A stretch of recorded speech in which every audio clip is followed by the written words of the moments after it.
Okay तो अभी हम देखते हैं अपना क्वेश्चन नंबर 31। उसमें हमसे पूछा गया कि which one of the following statement is false, में से कौन सी स्टेटमेंट गलत है।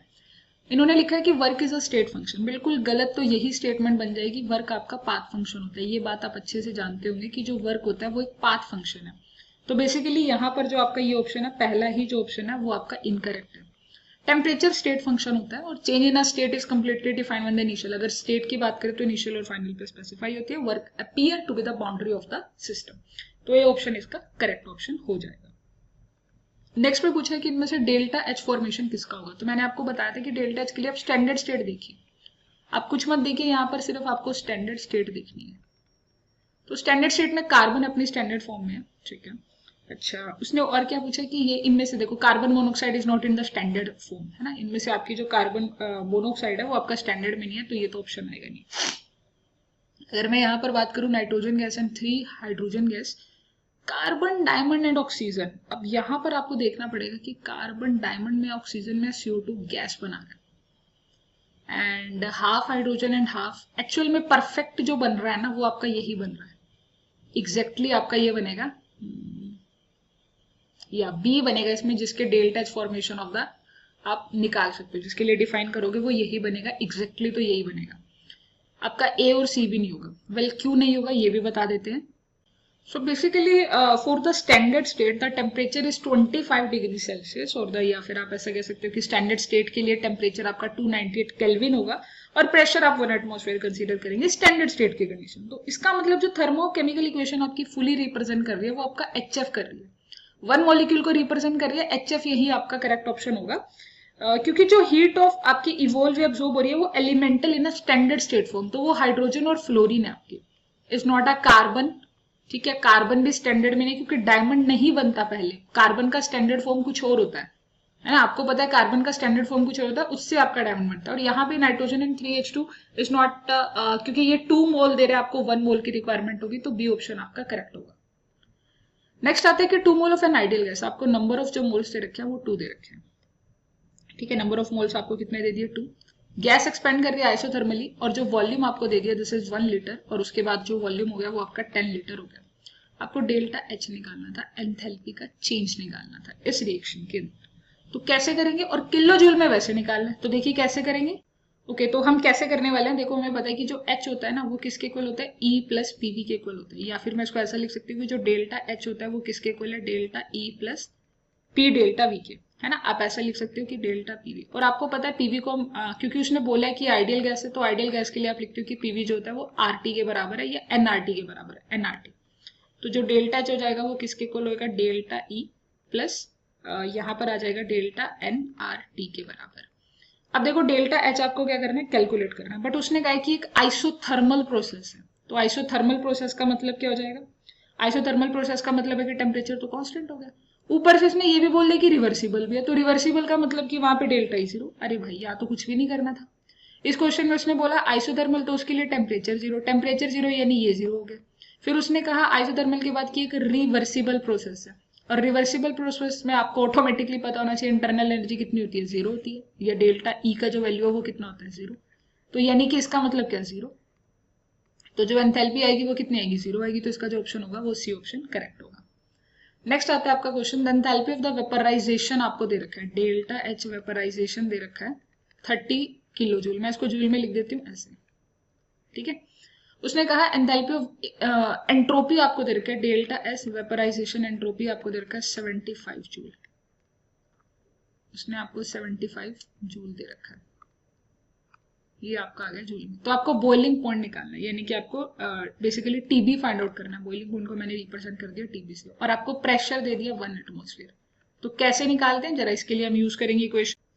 तो आपको निकालना है ये टेम्परेचर निकालना है। अब मेरे को पता है कि जो डेल्टा एस होता है ना, मेरे पास एंट्रोपी का फॉर्मूला क्या होता है कि यहाँ पर कितना मेरे पास हीट है डिवाइड बाय टी। अब मेरे को टी निकालना है, तो टी को ऐसे लिखेंगे, यहाँ पे डेल्टा क्यू लिखेंगे, यहाँ पे डेल्टा एस लिखेंगे।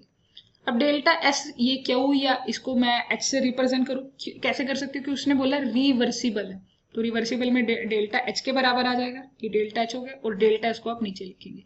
डेल्टा एच कितना दे रखा है, दिस इज 30, ठीक है, और उसके बाद वो कितना 75। आप इसे कैलकुलेट करिए, इसे आप कैलकुलेट करोगे तो आपका 400 केल्विन आंसर बन जाएगा। तो जो ऑप्शन है वो आपका बी ऑप्शन करेक्ट हो जाएगा। नेक्स्ट आता है कि the species by the definition as a zero standard molar enthalpy of the formation. Zero मतलब जो स्टैंडर्ड स्टेट पे जीरो है, तो ये वही वाला क्वेश्चन हो गया, क्योंकि फॉर्मेशन के लिए अपने को लगता है यही है। तो स्टैंडर्ड स्टेट में कौन बैठा है? ब्रोमीन आपका कभी भी गैसियस में नहीं होता, ब्रोमीन आपका लिक्विड में रहता है। हाइड्रोजन आपका गैसियस नहीं, वो लिक्विड या सॉलिड इस तरह से रहता है, वैसे जनरली वो स्टैंडर्ड स्टेट पे लिक्विड रहता है। 298 केल्विन दे रखा है उसने, 298 यानी कि 25 डिग्री सेल्सियस। रूम टेम्परेचर पे तो पानी पानी रहेगा ना। अमोनिया की गैसियस फॉर्म दे रखी है 25 डिग्री सेल्सियस पे, ये भी नहीं होगा, सिर्फ क्लोरीन होता है रूम टेम्परेचर पर आपका गैसियस फॉर्म है। तो यहाँ पर जो स्टैंडर्ड स्टेट आएगा वो आपका बी ऑप्शन आ जाएगा। The correct relation between the free energy change, अब ये तो बड़ा इंपॉर्टेंट क्वेश्चन है कि फ्री एनर्जी का रिलेशन में चेंज क्या होता है। जो 36 है बेसिकली रिलेशन होता है माइनस के delta G are T natural of किसी, इसका ये रिलेशन होता है माइनस के डेल्टा जी, या फिर आप इसको ऐसा भी लिख सकते हो कि delta G naught is equal to minus K R T natural of किसी। एक ही बात है, आप बुक्स में इसको ऐसा भी पढ़ते हो और ऐसे भी पढ़ते हो। तो सी ऑप्शन जो है वो करेक्ट ऑप्शन है। नेक्स्ट आता है कि which one of the following equation does not correctly represent the first law. अब फर्स्ट लॉ ऑफ थर्मोडायनेमिक्स की इक्वेशन उसने बताई है, एज्यूम द नॉन एक्सपेंशन की work is zero. Non expansion work is zero, इसमें नॉन एक्सपेंशनल जो work है वो जीरो है। अब देखो यहाँ पर आपको बतानी है करेक्टली मैचिंग करिए। साइक्लिक प्रोसेस में ना आपका Q माइनस डब्ल्यू होता है, बिल्कुल करेक्ट है, बिल्कुल करेक्ट है। आइसोथर्मल में Q डब्ल्यू के इक्वल होता है, ये भी करेक्ट है। बट एडियाबेटिक में ये चीज कभी भी करेक्ट नहीं हो सकती। आइसोकोरिक में ये भी करेक्ट है, ये सब चीजें करेक्ट है, इसमें एडियाबेटिक प्रोसेस में ये चीज नहीं होती। ठीक है, आइडिया प्रोसेस का मतलब ये नहीं कि डेल्टा यू माइनस डब्ल्यू के इक्वल आ जाएगा और ऊपर से नॉन एक्सपेंशन वर्क को मेरे को जीरो ही मानना। तो एडियाबेटिक में ये वाली चीज नहीं होती है। नोट करेक्टली रिप्रेजेंट आपको बताना था। 38 में उसने पूछा था process of the negative entropy की। नेगेटिव एंट्रोपी का मतलब है कि जो एंट्रोपी है वो डिक्रीज कहां पर हो रही है, कम कहां पर हो रही है। Dissolution of the iodine in the water, ammonia from synthesis of ammonia from the N2 and H2, dissolution of calcium sulfate to that one and sulfur dioxide, sublimation of the dry ice। तो देखो इस question में आपका जो correct option होगा वो आपका gaseous बन रही है। जब आप क्या करते हो, नाइट्रोजन के अंदर हाइड्रोजन को ऐड करते हो तो आपके पास क्या बनता है, आपके पास यहाँ पर हेबर प्रोसेस जैसे कहते हो अमोनिया गैस बनती है। और गैस बनने का मतलब है कि यहाँ पर जो एंट्रोपी है वो आपकी बढ़ रही है, गैसियस स्टेट की ही सबसे ज्यादा एंट्रोपी होती है। तो इसका जो ऑप्शन होगा वो बी ऑप्शन आपका करेक्ट होगा।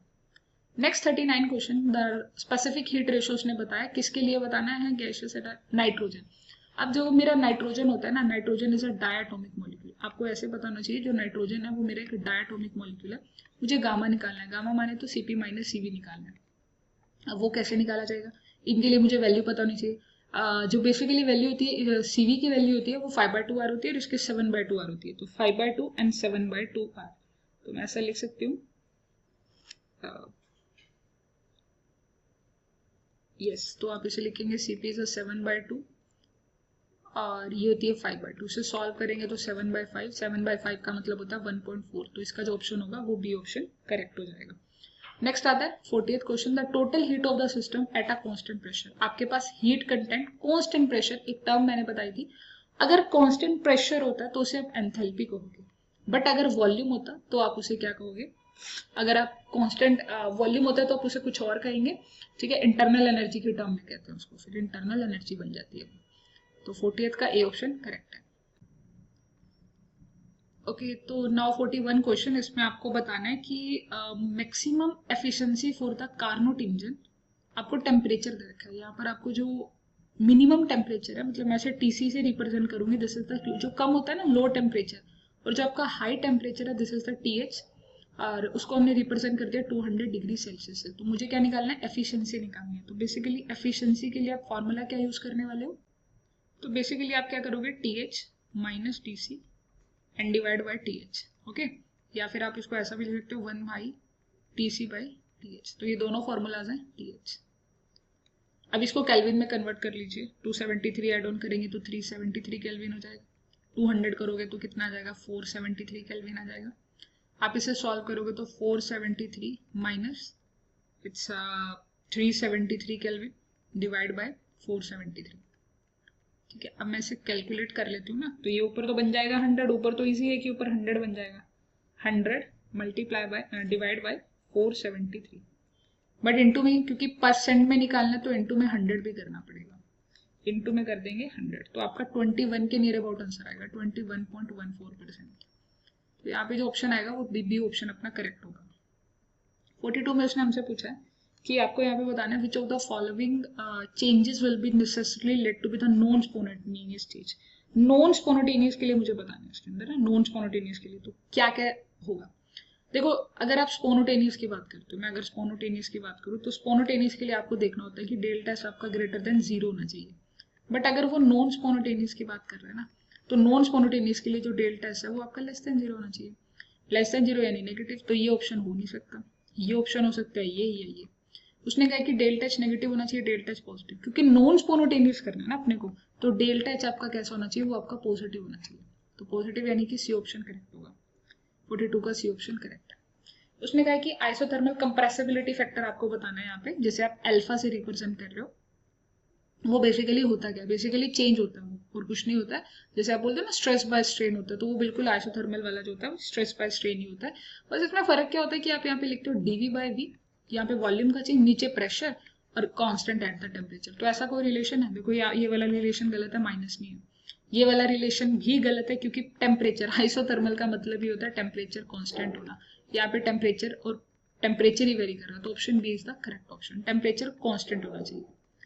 44 में उसने कहा कि मैक्सवेल थर्मोडायनामिक रिलेशन कौन सा सही है। तो अगर आपको ये वाला बॉक्स आता है बनाना, जिसे हम मैक्सवेल का स्केयर बॉक्स कहते हैं, सत्य प्रकाश त्रिवेदी, जिस तरीके से भी आपने इसको याद किया होगा, तो वहां से आपने इस रिलेशन को कैलकुलेट किया होगा, ठीक है। तो इसमें उसने पूछा कि इसमें से कौन सा रिलेशन नहीं है, तो यहाँ पे कौन सा नहीं है, तो बी ऑप्शन करेक्ट नहीं है, बाकी सारे करेक्ट है। इस फॉर्मूला से, इस ट्रिक से आप इसे सॉल्व कर सकते थे। नेक्स्ट आता है कि कंसीडर द फॉलोइंग क्वांटिटीज, आपको बतानी है इनमें से क्या एक्सटेंसिव है और क्या इंटेंसिव। इंटेंसिव होती है जो क्वालिटी पे डिपेंड करती है, एंड एक्सटेंसिव जो क्वांटिटी पे डिपेंड करती है। तो आपको यहाँ पे बताना है कि इसमें से कौन सी क्वालिटी एंड क्वांटिटी पे डिपेंड करती है। देखो कंसंट्रेशन है, नाम से क्लियर हो रहा है, जो आपकी कंसंट्रेशन है ना, कंसंट्रेशन जो मेरी है वो क्वालिटी पे डिपेंड करेगी। तो ये तो क्वालिटी पर डिपेंड करेगी, क्वालिटी मतलब इंटेंसिव है। जो मेरा वॉल्यूम है, वॉल्यूम तो क्वांटिटी पे डिपेंड करता है, this is the extensive. Standard electrode potential जो होता है, this is again the quality पे डिपेंड करेगा, इंटेंसिव। और internal energy matter on the external, यानी कि वो क्वांटिटी पे डिपेंड करेगी। तो इसका फर्स्ट ही ऑप्शन बन जाएगा फिर, तो इसका फर्स्ट ऑप्शन करेक्ट हो जाएगा। तो 45 हो गया। और उसके बाद जो हमारा क्वेश्चन आता है, दिस इज द 45 के बाद आपका 46। आपको जेटी कॉफिशिएंट बताना है, यानी जूल थॉमसन कॉफिशिएंट बताना है। तो ये म्यूजेटी जिस बराबर होता है, किसके बराबर होता है, ये तो डायरेक्ट आपके नोट्स का क्वेश्चन बन जाता है, तो ये तो डायरेक्ट ही आपने डेरिवेशन किया होगा। फिलहाल ये किसके इक्वल होता है, माइनस के 1/cp। यहाँ पर आता है curl H by curl P, constant temperature रहता है, बस यहाँ पे कॉन्स्टेंट टेम्परेचर है। ये वाला गलत है क्योंकि 1/cp होता है, ये वाला गलत है, cp है ही नहीं, ये वाले में माइनस ही नहीं था, तो सी ऑप्शन आपका करेक्ट हो जाएगा। नेक्स्ट में पूछा गया है कि for an isothermal free expansion of an ideal gas into the vacuum which one of the following set values are correct. आपको बताना है कि आइसोथर्मल फ्री एक्सपेंशन है, आइसोथर्मल का फ्री एक्सपेंशन है। तो देखो आइसोथर्मल का मतलब है कि डेल्टा यू तो आपका 0 होगा, और अगर डेल्टा यू 0 है, ऊपर से उसने बोल दिया कि कैसा है, उसने कहीं पे बोला कि into the vacuum which one of the following is correct. Free expansion करा रहा है वो इनटू द वैक्यूम में, तो यहाँ पर बेसिकली जो एक वर्ड हो रहा है कि ये एडियाबेटिक कंडीशन पे ही काम करेगा, क्या वो आपका 0 होगा, और जिसकी वजह से वर्क डन भी 0 है। तो यहाँ पे जो ऑप्शन आएगा ना, वो सी ऑप्शन करेक्ट होगा। 47 का सी ऑप्शन करेक्ट होगा। 48 में उसने पूछा कि आपसे कि करेक्ट आपको एक्सपेंशन दैट द रिवर्सिबल और एडियाबेटिक के लिए कौन सा सही है। वो एडियाबेटिक भी है और वो रिवर्सिबल भी है, ये बहुत अच्छा क्वेश्चन है। दोनों चीजें आ गई ना, तो डेल्टा एस होता है, क्योंकि आप ऐसा लिखते हो delta S is equal to Q by T. अब वो एडियाबेटिक है तो ये कांस्टेंट 0, और रिवर्सिबल भी है तो ये किसके रिप्रेजेंट होगा, डेल्टा एच के। तो यानी कि जो करेक्ट ऑप्शन है वो डेल्टा एस आपका क्या जाएगा, 0 के बराबर आएगा। 49 में उसने आपसे पूछा कि for an ideal solution formed by the mixing of the pure and liquid, अगर आपके पास एक आइडियल सोल्यूशन है, प्योर लिक्विड ए और बी, आपने दोनों को मिक्स कर दिया, तो ओवरऑल जो डेल्टा एच है या डेल्टा एस के ऊपर क्या इफेक्ट पड़ने वाला है। तो ऐसे में डेल्टा एच मिक्सिंग, क्योंकि आइडियल है ना, तो आइडियल में डेल्टा एच मिक्सिंग 0 के इक्वल आएगी। डेल्टा एच मिक्सिंग आइडियल में 0 के इक्वल आएगी, प्योर लिक्विड्स की बात करें, डेल्टा एस भी नहीं, डेल्टा एच जो होता है वो आपका 0 के इक्वल आ जाता है आइडियल में। कहता for the cyclic process performed by an ideal gas change in the some thermodynamic functions are the 0। तो बताने कि कौन से थर्मोडायनामिक्स आपके 0 है। साइक्लिक प्रोसेस उसने लिखा है, आइडियल गैस की बात करी है, बस। साइक्लिक प्रोसेस का मतलब क्या है, और ideal gas change in some thermodynamics are 0। तो अगर साइक्लिक प्रोसेस है ना, तो साइक्लिक में आपको पता है कि आपका वर्क डन जो होता है वो जीरो के इक्वल नहीं होता, तो वर्क डन जीरो के इक्वल नहीं होगा। बाकी वर्क डन जीरो के इक्वल नहीं होगा तो यानी ए ऑप्शन तो होगा नहीं, 50 का ए ऑप्शन तो होगा नहीं। Cyclic process performed by an ideal gas, अगर डब्ल्यू जीरो के इक्वल है ना तो क्यू भी जीरो के इक्वल नहीं होता। हाँ, क्यू भी आपका जीरो के इक्वल नहीं होगा, तो ये भी नहीं होगा, ये भी नहीं। बाकी सारे ऑप्शन आपके किस में आ जाएगा कि बाकी सारे फंक्शन जो होते हैं, मतलब ये मेरी सारी जो एनर्जीज हैं, ये सब किस में convert, thermodynamics functions are all will be the zero for the cyclic processes. Okay, तो उसके बाद आपका क्वेश्चन नंबर 51 है। उसने कहा है कि आपको एक extensive property of the thermodynamic system among the following, आपको बताना है कि इनमें से कौन सी आपकी थर्मोडायनामिक प्रॉपर्टी है जो एक्सटेंसिव है, यानी जो किस पे डिपेंड करती है, क्वांटिटी पे डिपेंड करती है। तो जो 51 है वॉल्यूम ही है, क्योंकि concentration is intensive property, temperature is intensive, pressure is also intensive. Extensive जो है आपका सी ऑप्शन है। जूल थॉमसन जो होता है वो उस इफेक्ट का एक और नाम होता है, उसे आप कहते हो आइसोएंथैल्पिक। जो आपका जूल थॉमसन होता है दिस इज आइसोएंथैल्पिक, इसका एक और नाम होता है बैरिक। का मतलब होता है जब आप प्रेशर को कांस्टेंट कर दोगे, प्रेशर कांस्टेंट हो गया। आइसोथर्मल जब आपने टेम्परेचर को कांस्टेंट कर दिया। कॉरिक मतलब आपने जब वॉल्यूम को कांस्टेंट कर दिया। एंथैल्पी मतलब जब आप एंथैल्पी को कांस्टेंट कर दिया। 52 में आता है कि एक perfect gas expand eight a constant temperature. ठीक है, परफेक्ट गैस है। अब इसमें उसने कहा है कि आपको क्या करना है, एक गैस है जो रिवर्सिबली जा रही है और टेम्परेचर है, तो देखो यहाँ पे ज्यादा आगे पढ़ने की जरूरत ही नहीं है क्वेश्चन को।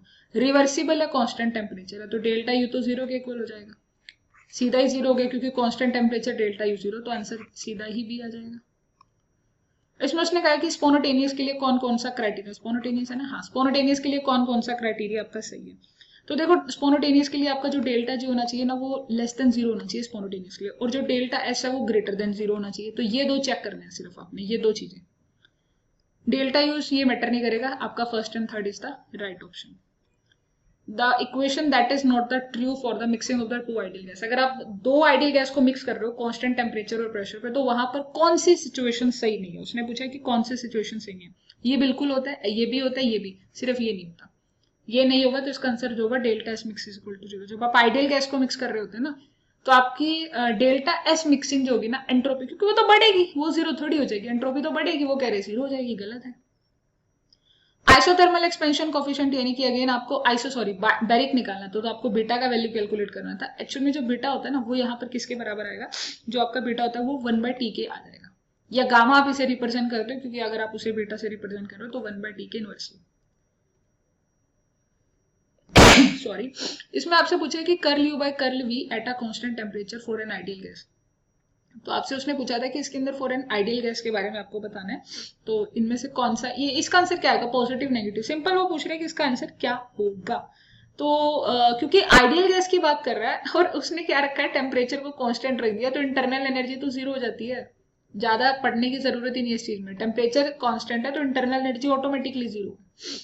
उसके बाद उसने कहा कि entropy change reversible adiabatic process है। अगर कोई रिवर्सिबल एडियाबेटिक प्रोसेस है तो रिवर्सिबल के लिए तो एंट्रोपी जीरो ही होती है।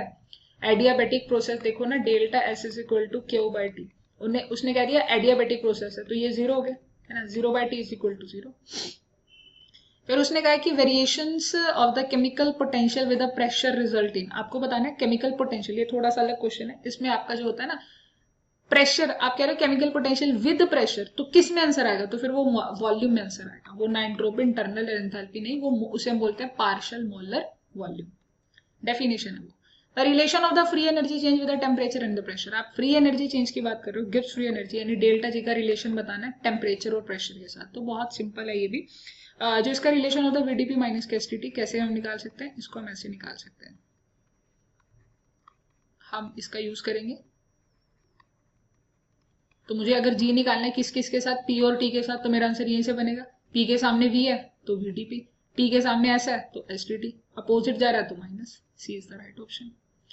द गिब्स फेज रूल आपको बताना है, बेसिकली ये फेज इक्लिब्रिया का क्वेश्चन है। गिब्स फेज रूल जो आपका होता है this is F is equal to C minus P plus 2, ये डायरेक्ट आपका रूल होता है, जिसमें आपको पता होना चाहिए एफ माने तो डिग्री ऑफ फ्रीडम, सी माने तो कॉम्पोनेंट, पी माने तो फेज और प्लस 2 है। ये शायद हिंदी में लिख रखा है, the maximum number of the phases that simultaneously in the one component system, एक कंपोनेंट सिस्टम है, ठीक है, आपके पास क्या है, एक कंपोनेंट सिस्टम है, तो आप कितने मैक्सिमम वो निकाल सकते हो यहाँ पे, नंबर ऑफ कंपोनेंट सिस्टम, नहीं फेज निकालने हैं। अच्छा, कंपोनेंट आपको 1 दे दिया तो फेज कितने होंगे वहां पे, मैक्सिमम कितने फेज हो सकते हैं, वो ये पूछ रहा है आपसे, मैक्सिमम फेज यहाँ पे कितने हो सकते हैं। ओके तो आपका यहाँ पर आपको फेज निकालना है ना, फॉर्मूला कहता है F is equal to C minus P plus two. ठीक है, अब मेरे को डिग्री तो दे नहीं रखा तो मैंने जीरो कंसीडर किया, कंपोनेंट 1 दे रखा है, पी को पी रखेंगे यहाँ पे 2, तो अगर आप यहाँ से पी का वैल्यू निकालोगे दिस इज द 3, तो ऑप्शन जो होगा आपका वो ये ऑप्शन करेक्ट हो जाएगा। And next question is that's your 63 question, जिसमें वो आपसे पूछ रहा है कि number of degree of freedom for the liquid in the water with ice. Degree of freedom निकालना है यानी एफ निकालना है, सी माइनस पी प्लस टू वाला लगाना है। तो यहाँ पर क्या है, लिक्विड वाटर। अब जो वाटर है तो वाटर ही है, तो कंपोनेंट तो एक ही है ना, कंपोनेंट तो अपने को एक ही मिला है यहाँ पे। फेज कितने हैं, वो 2 फेज है, एक तो लिक्विड वाटर और एक आइस, 2 फेज हो गए तो 2 प्लस 2, तो डिग्री ऑफ फ्रीडम कितना आ जाएगा, यहाँ से कैंसिल हो जाएगा 1, तो डिग्री ऑफ फ्रीडम 1 आ जाएगा। नेक्स्ट आता है कि एक आपके पास फॉर द फॉलोइंग सिस्टम, ये सिस्टम दे रखा है, आपको क्या निकालना है, सी पी और एफ निकालना है, आपको सारी चीजें निकालनी है। पहले तो आप ये देखिए कि यहाँ पर आपके पास first you just find out the component, आपके पास कितने कंपोनेंट का सिस्टम है। यहाँ पर आप देखकर बता सकते हैं कितने कंपोनेंट का सिस्टम है। देखिए एक तो ये कैल्शियम कार्बोनेट, और यहाँ पर ये जो कंपोनेंट है ये दोनों एक में काउंट होंगे, ये अलग, तो कंपोनेंट तो 2 हुए। F is equal to C minus P plus 2, आप ऐसे लिखेंगे इसे, है ना। तो इस क्वेश्चन में हमसे जो पूछा गया है वो यही है ना कि नंबर ऑफ कंपोनेंट, क्योंकि जो सॉलिड होगा तो वो सॉलिड में ही हमको दिखेगा, और वैसे भी इक्विलिब्रियम है तो ये सॉलिड सॉलिड इक्विलिब्रियम में, तो कंपोनेंट तो 2 ही है।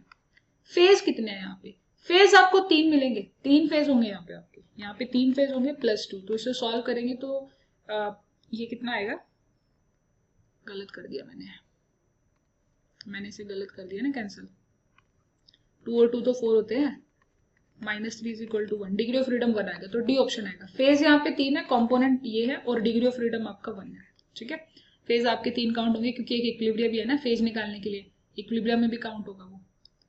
उसके बाद आपका आई थिंक ये लास्ट क्वेश्चन है, for the pure substance triple bond in the phase diagram. अगर आप प्योर सब्सटेंस की बात कर रहे हो, फेज डायग्राम में ट्रिपल बॉन्ड में कितने डिग्री ऑफ फ्रीडम होता है, कितना डिग्री ऑफ फ्रीडम होता है, 0 डिग्री ऑफ फ्रीडम होता है। अगर आप ट्रिपल बॉन्ड कह रहे हो, ट्रिपल बॉन्ड का मतलब है कि जहां पर कितना हो जाएगा, सभी के सभी एक फॉर्म में एग्जिस्ट करेंगे, सॉलिड लिक्विड और गैसेस सब एक फॉर्म में एग्जिस्ट करेंगे, तो ऑब्वियसली फेज तो वहां पे 0 जा रहा है ना, वहां पे फेज आपका 0 जा रहा है। डिग्री ऑफ फ्रीडम कंपोनेंट कितना होगा, 1 होगा, और उसे आप कंपोनेंट कितने हो गए, अगर आपका इसे आप 3 फेज में भी लेके चलते हो प्योर सब्सटेंस का, तो वो कितना आएगा, 0 ही तो आएगा, वो आपका कितना बन जाएगा, 0 बन जाएगा, तो degree of freedom 0। Hope you understood it well, thanks.